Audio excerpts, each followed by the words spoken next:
Bhinya rinonzi Vengesai Jabulani Mutasa rasungwa mushure mekupfura Constable Courage Muchechesi neFuti zvakaipisisa vakafa paZRP Sanyati pamwe nekubira mufakazi.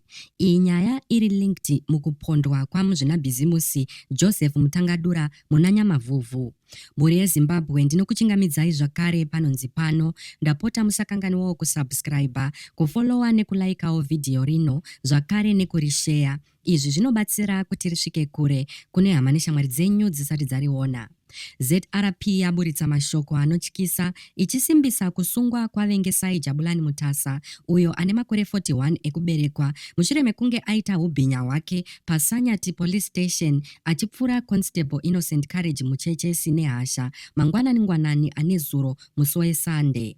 Murume uyu ane chekuita nekupondwa kwemuzvinabhizimusi ane mukurumbira weKuRuwa Joseph Mutangadura uyo akapfurwa mumba make kuLishin Estate panguva yekuba nezvombo uko kwakasiya mudzimai wake akuvara uye mbavha dzichitiza nemari nezvinhu zvinokosha.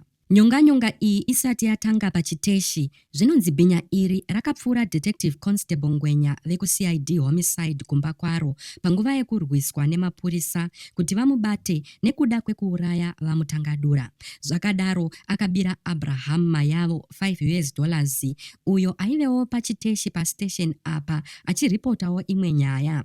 Tototenda veruzhinji vemuSanyati kuKadoma kwachakari paPatchway vakaungana nekukurumidza vakabatsira mapurisa kubata munhu uyu asati akanganisa zvakanyanya.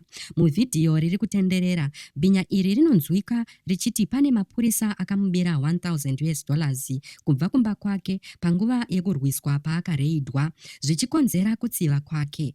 But that doesn't justify murder. Ora mpurisa paada kayo. Ndini. Kopana makaroba kangani?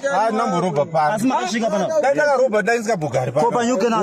Kana boyo ndure mpurisa. Mira panyimo ndiwo hayi handisini varume iwo ndiwo pura kwata handivazivi asiwo pura kwata seka ndiwo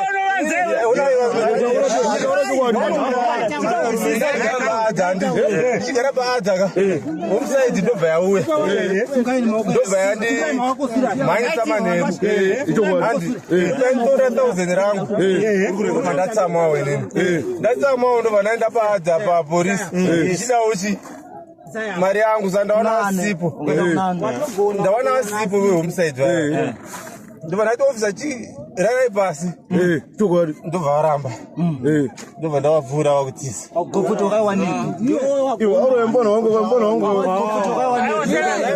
Rest in peace, zororai murugare Constable Courage Muchechesi.